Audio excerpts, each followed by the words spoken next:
After all the reading, studying, note-taking, and flashcard making, are you really ready for the exam?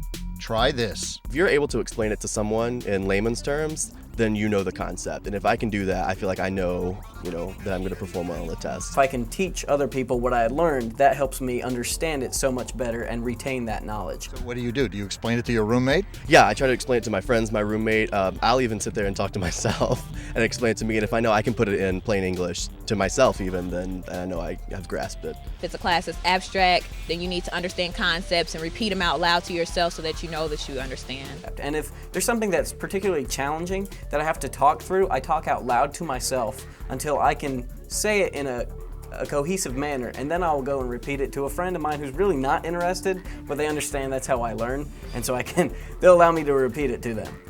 Good idea, says Tiffany Wishart, an attorney who teaches at Lycoming College in Williamsport, Pennsylvania. You have to be able to explain it to somebody else, not just know it when you see it. Because I might not give them a multiple choice question. It might be an open-ended question. If they only know the answer when they see it, they don't know the material well.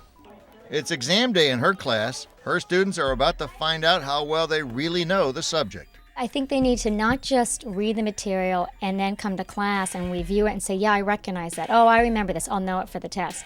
You need to be able to read the chapter before the class, come to class, review your notes, and then when you think you've prepared, close the book and explain it to your roommate. Explain it to the mirror. Explain it to your mother. Explain.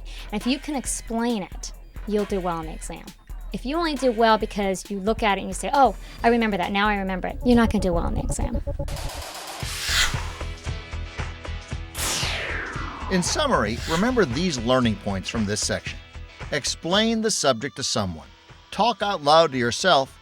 Repeat it all until it makes sense.